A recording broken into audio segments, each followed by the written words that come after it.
us. We've got something to show you.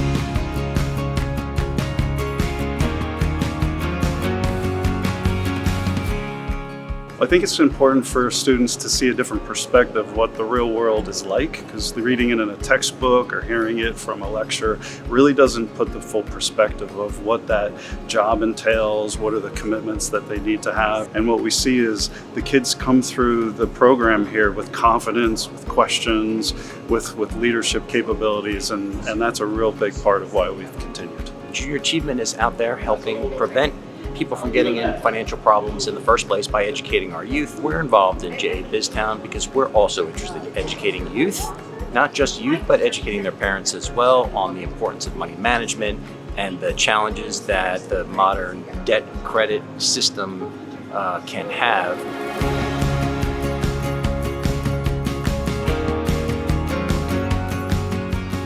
We are so thrilled to be here today to welcome our partner, Consolidated Credit and Event.com, here for the 4th year in Korea Discovery Park. We are so happy and so proud to be a part of it yet another year, and hopefully for many years to come. Yeah. So thank you. Thank you.